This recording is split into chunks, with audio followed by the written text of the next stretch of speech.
ये डरने का वक्त नहीं है, ये डरने का वक्त नहीं है, ये बेदार होने का वक्त है। उठो ख्वाबे गफलत से। अरे 60 साल से हमको धोखा देते रहे।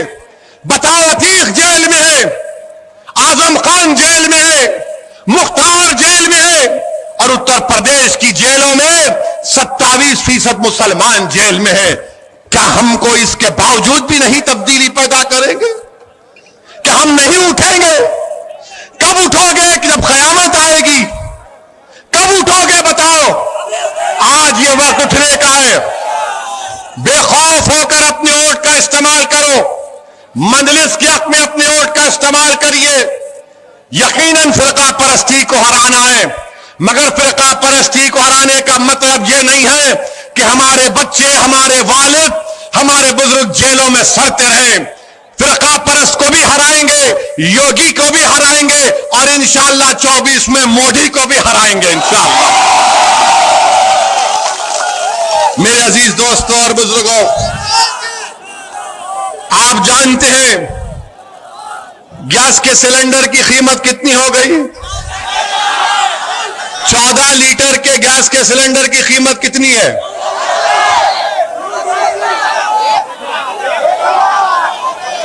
885-900 रुपये है। मोदी जी दे रहे हैं आपको, योगी दे रहे हैं, मगर क्या बोल रहे हैं? योगी जी को जाकर किसी ने कहा, मुख्यमंत्री जी गैस, यो मोदी से जाकर कहा उत्तर प्रदेश में गैस का सिलेंडर 885 रुपये 900 रुपये हो गया। तो मोदी जी ने कहा, विधानसभा के चुनाव है, महाराज को पूछो जाकर। जब बाबा के पास गए तो बाबा ने कहा, गैस की कीमत इतनी है, नाम बदल दो उसका, नाम बदल दो। इनका काम यह है, नहीं समझे तो ठोक दो।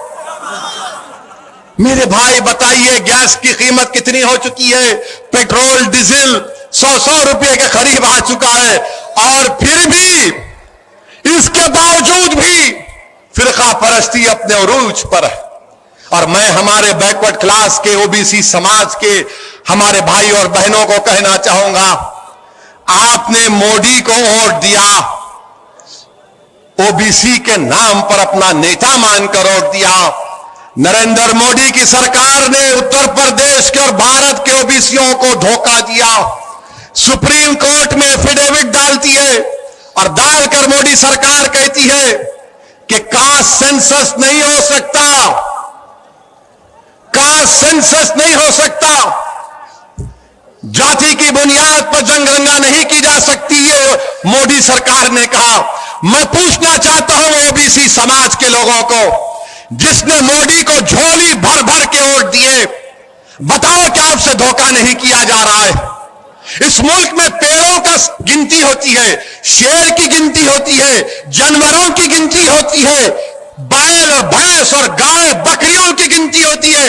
अगर किसी की गिनती नहीं होती तो हमारे ओबीसी भाइयों की नहीं होती। आज ओबीसी भाइयों को भी समझना पड़ेगा कि कैसे मोदी की सरकार आपको धोखा दे रही है। मेरे अजीज दोस्तों और बुजुर्गों, मेरी आपसे यही गुजारिश है कि आने वाले विधानसभा के चुनाव में अपना एक वोट मजलिस के हक में इस्तेमाल करिए। लोग हमसे सवाल करते कि क्या आप इन लोगों से अलायंस करने के लिए तैयार हैं? अरे हम तो तैयार हैं।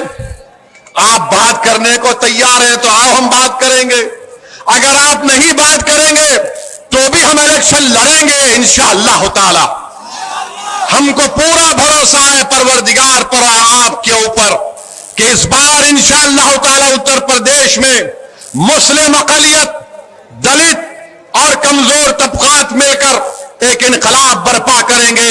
हमने बहुत वोट दे दिया, कांग्रेस को दिया, सपा को दिया, बीएसपी को दिया, मगर आपने अतीक साहब की जबान से सुना कि कैसे जिंदगी भर उन्होंने इन लोगों को मुख्यमंत्री बनाया।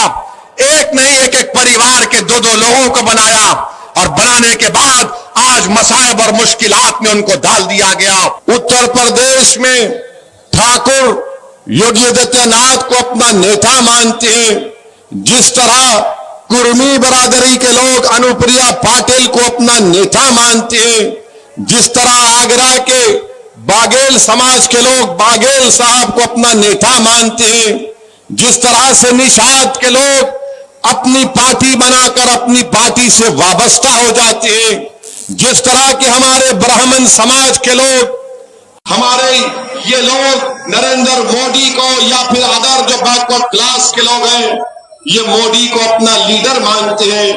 मैं आपको ये बात बताने आया हूं, उत्तर प्रदेश में मुस्लिम अक़लियत की कोई आवाज नहीं, मुस्लिम अक़लियत के वोटों की कोई अहमियत नहीं है, मुस्लिम अक़लियत को उनका हिस्सा नहीं मिलता, मुस्लिम अक़लियत का कोई नेता नहीं है।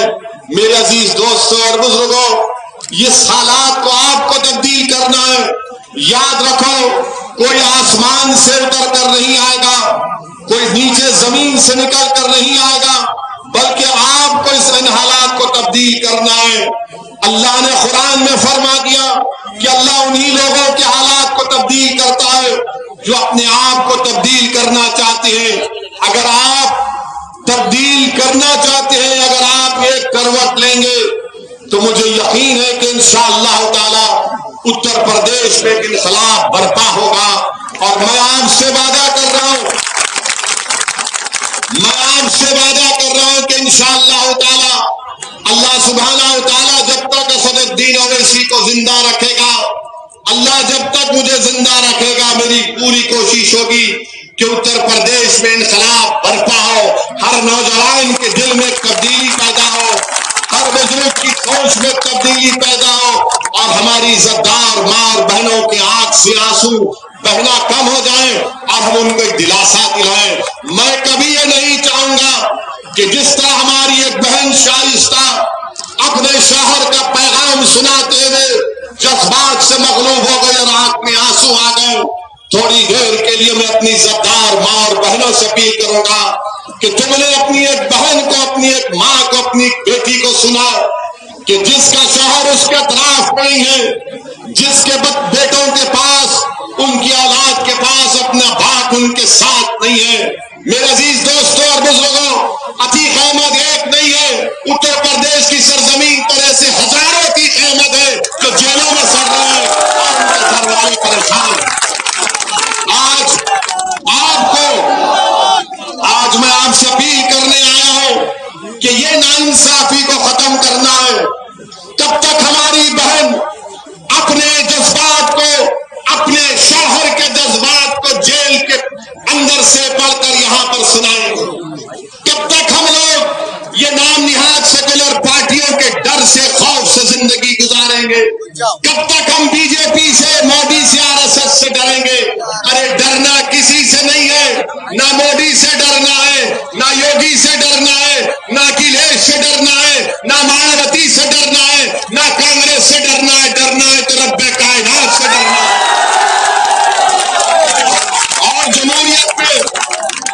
और जमहूरियत में भारत के संविधान ये कहता है कि किसी को डरना नहीं है। भारत का संविधान जिसको बाबा साहिब अम्बेडकर ने बनाया, बाबा साहिब ने कहा कि जो वक्त का हुक्मरान होता है उसको जनता से डरना है।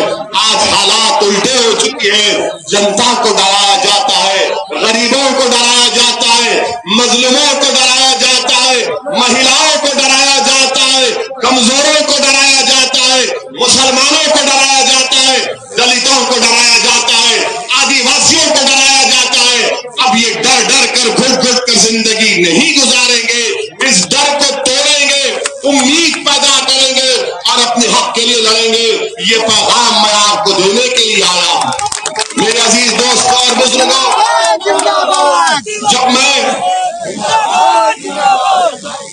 जब मैं ये कहता हूं कि उत्तर प्रदेश में मुस्लिम अक़लियत को अपनी लीडरशिप बनाना है, तो सब लोग इल्जाम लगाते मुझ पर कि ओवैसी वोट काटने को आया हूं। मेरे अजीज दोस्तों और बुजुर्गों, मैं एक मिसाल देकर आपको यहां से एक फिक्र देकर चला जाऊंगा। आप जानते हैं कलीम सिद्दीकी कौन है? मौलाना कलीम सिद्दीकी का नाम सुना आपने? सुना ना? जिनको यूपी की पुलिस ने ATS ने गिरफ्तार किया। अब हमको पिछले 3 दिन से रोज कोई ना कोई SMS करता है, व्हाट्सएप करता है, फोन करके पूछता है ओवैसी साहब कब बोलेंगे, मौलाना कलीम के बारे में कब बोलेंगे आप। तो हमने 2-3 से पूछा जो गुजरात से हमको फोन किए थे, हमने पूछा बताओ तुम तो 2-3 फोन हमको कर दिए, ये बताओ तुम कौन सी पार्टी के हो। तो उसने जल्दी में था, हमने पूछा डर रहे हो क्या अपना पार्टी का नाम लेने के लिए, तो बोला डरते नहीं, हम कांग्रेस पार्टी के हैं। तो हमने पूछा बताओ तुम्हारे राहुल ने कुछ कहा मौलाना के बारे में, तो बोले वो क्यों बोले, बोला क्यों नहीं बोलेंगे, बोले आप है ना, बोला फिर वो तुम्हारे वोट के हकदार और मैं सिर्फ बोलने के लिए। बोला मैंने कहा कि पहले उनसे कहो बोलने के लिए। फिर उत्तर प्रदेश से समाजवादी के लोग हमारे पास फोन में ट्रू कॉलर है, जब नंबर बजता है तो नाम के साथ आता SP का नेता आता है। तो आया हमको फोन करके आप कब बोलेंगे, मैं बोला तुम कौन सी पार्टी के नेता हो, बोले आपको कैसे पता चल गया। हमने कहा ट्रू कॉलर है। मैंने कहा मैं बोला नहीं बोला अलग बात है, बोलो ये बताओ कि अखिलेश बोले, तो सन्नाटा था दूसरी तरफ लाइन पर। मैंने कहा अखिलेश क्यों नहीं बोले, बोले ना। फिर वो फोन कट कर दिए, फिर मिलाए, हम फिर फोन उठाए, हम समझ गए कि इसके दिल पे दस्तक हो रही है अभी। हम बोले बताओ अब क्या बोलेंगे, तो उसने हमको कहा कि ओवैसी भाई हम दिल से आपको चाहते हैं, हम दिल से इज्जत करते हैं, मगर क्या करें वोट हम आपको नहीं देते, मगर हमको उम्मीद तो आपसे ही है। मैंने कहा उम्मीद जरूर मुझसे रखो, बल्कि अल्लाह से ज्यादा रखो, मगर ये बताओ कि इस मसले में अखिलेश क्यों नहीं बोलेंगे। तो समाजवादी पार्टी का नेता हमसे कहा नाम नहीं कह रहा हूं वरना बेचारे को कल पार्टी से निकाल देंगे। उसने कहा अगर अखिलेश बोलेंगे तो उनको दूसरा आयत नहीं मिलेगा। हमने कहा दूसरा आयत किसका, वो दूसरे का नाम क्या है, इंसान तो है ना। बोले आप समझ जाइए ना, हम फोन पे क्या कहें, मतलब बताओ क्यों नहीं। बोले नहीं बोल सकते। हमने कहा सुनो, चाहे कलीम हो या कोई गैर मुस्लिम हो या दलित हो, अगर जुल्म होता है तो असदुद्दीन ओवैसी सबसे पहले बोलता है, बोलता रहेगा। हमने बोला आज के जलसे में अब कह रहे हैं, हम अल्लाह से दुआ की करते हैं कि अल्लाह सुब्हानहू व तआला मौलाना कलीम को अल्लाह जल्द से जल्द रिहा करवा दे। और जिस कानून में उनको पकड़ा गया, हमने उनके वकील से भी बात की, अबू बकर साहब से हमने उनसे भी बात की, तो उन्होंने कहा कि इंडियन पीनल कोड के सख्त से सख्त सेक्शंस उन पर लगा दिए गए। केस में कोई दम नहीं है, उनका वकील कह रहा है।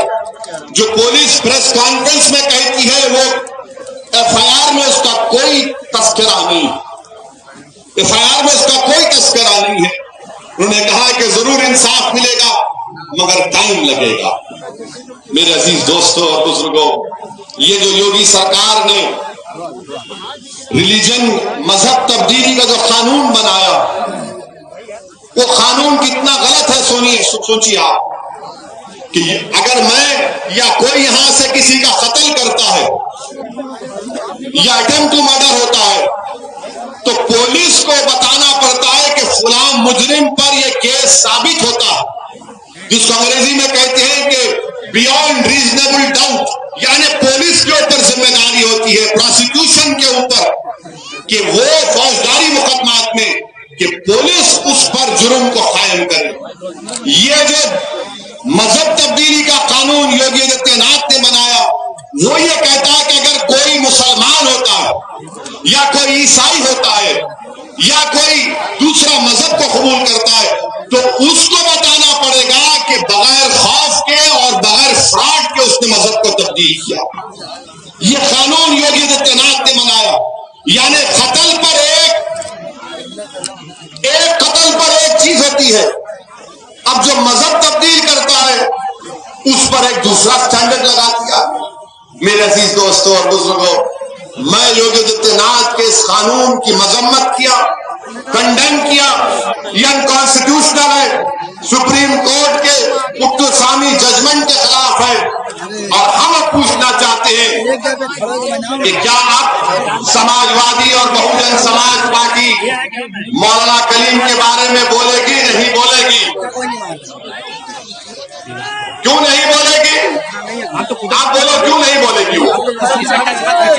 बोलो, क्यों नहीं बोलते वो? क्यों नहीं बोलते? क्यों नहीं बोलते?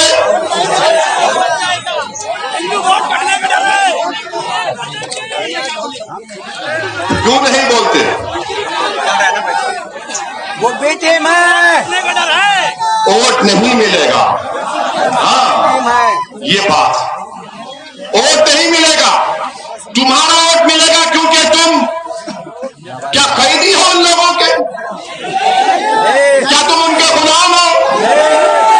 क्या तुम रसूलुल्लाह सल्लल्लाहु अलैहि वसल्लम के गुलामों के गुलाम हो या इन लोगों के गुलाम हो? क्या तुम्हारी जबान हक और सच्चाई को बयान करेगी या इन लोगों से डर कर तुम खामोश हो जाओगे? अगर जिंदा है तो जिंदगी का सबूत दो। अगर गूंगे बन गए तो फिर कोई कुछ नहीं कर सकता। अल्लाह ने हमारे तुम्हारे मुंह में जबान दी है, बोलो, चीख कर बोलो, पुकार कर बोलो कि नाइंसाफी है, ये नाइंसाफी है। हम नाइंसाफी को नाइंसाफी कहेंगे, चाहे नाइंसाफी मुसलमान से हो, हिंदू से हो, दलित से हो, बैकवर्ड क्लास से।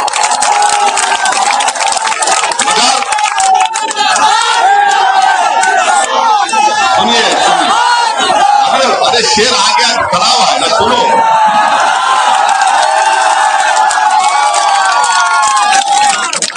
मेरे अजीज दोस्तों, मौलाना कलीम के मामले में खामोश बैठे और हम जब बोलते हैं तो देखो ये बोला, इसकी वजह से बीजेपी को फायदा हुआ। अब बोलो, ये मसले में बीजेपी को फायदा हो रहा है या सच्चाई को बयान किया जा रहा है? जोर से बोलो ताकि आवाज जाए लखनऊ तक। नहीं, तुम्हारी आवाजों में दम नहीं। हमने सच कहा या झूठ कहा? अगर सच कहा तो नारा लगा हमारे साथ, नारे तकबीर, नारे तकबीर, मुस्लिमीन।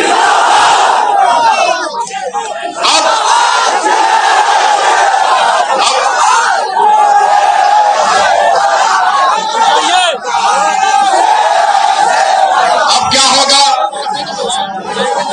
अब क्या होगा? सुनिए, हम आपको बता रहे हैं अब कल क्या होगा या शाम तक क्या होगा। ये समाजवादी पार्टी में ये जो हमारे मीर जाफर, मीर सादिक बैठे हुए हैं ना, जो अभी तक चूड़ियां पहनकर बैठे हैं, मैंने महिलाओं के खिलाफ नहीं, मैं मर्दों से कह रहा हूं। चलिए, चूड़ियों का जिक्र नहीं करते बल्कि खामोश बैठे हैं। शाम से मीडिया को बुलाएंगे, आइए आइए, हम मौलाना के साथ हैं, हम मौलाना के साथ हैं। हम जब बोल दिए तो वहां से अखिलेश का और बहन जी का फोन जाएगा, ए बोलो ना, वो इस टोपी वाला बोलकर गया, तुम लोग बोलते नहीं हो। तो बोलेंगे, भैया बहन जी, हम आपके आदेश का इंतजार कर रहे थे। जब इलाहाबाद से हमारा सांसद या विधायक जीतेगा, जुल्म होगा तो आदेश की नहीं, पूछा जाएगा क्यों नहीं बोले अब तक। ये फर्क है मजलिस में। मेरे अजीज दोस्तों और बुजुर्गों, इसीलिए हमने, सुनिए, इसीलिए हमने एक दिन खामोश बैठकर देखा कि कोई तो बोलेगा, कोई नहीं बोलता। हमको ही बोलना पड़ता। हमको एहसान नहीं कर रहे, बल्कि अल्लाह का शुक्र अदा कर रहे हैं कि अल्लाह ने हमको मुकाम दी, इज्जत दिया और अल्लाह ने बोलने की ताकत दी। अल्लाह सुब्हानहू व तआला। मेरे अजीज दोस्तों और बुजुर्गों, आने वाले असेंबली के चुनाव में आपको अपने वोट को सही इस्तेमाल करना है। हमने कह दिया कि हमारी कोशिश यही होगी कि इंशाअल्लाह ताला उत्तर प्रदेश में दोबारा बीजेपी की और योगी की सरकार ना बने। क्या हमारे साथ है? उत्तर प्रदेश में मंजलिस को बिगाड़ों पर कामयाब करेंगे। हमारे साथ है, हमारी साथ है। जब आप सबका साथ रहेगा तो इज्तिमाई तौर पर मेहनत की जाएगी। और याद रखिए असदुद्दीन ओवैसी यहाँ पर आकर अपनी शोहरत, अपनी मकबूलियत, अपनी अनानियत को मनवाने नहीं आया है। मेरी दिल की ख्वाहिश ये है कि अल्लाह मुझे इस दुनिया से उठाने से पहले उत्तर प्रदेश में बल्कि पूरे भारत में मुझसे ज्यादा नेक और काबिल नेताओं को अल्लाह पैदा कर दे। मैं आपको नेता बनाने आया हूँ, मैं आपको नेता बनाने आया हूँ, मैं आपको असदुद्दीन ओवैसी से बेहतर इंसान बनाने आया हूँ। मैं आपको एक जज्बा देकर जा रहा हूँ, मैं आपको एक पैगाम देकर जा रहा हूँ। ये खेल का वक्त है मेरे नौजवानों, मैं बुजुर्गों से अपील कर रहा हूँ। ये खेल का वक्त है, ये फसल काटने का वक्त है, ये बीज बोने का वक्त नहीं है। याद रखो, ये फसल काटने का वक्त है, बीज बोने का वक्त नहीं है।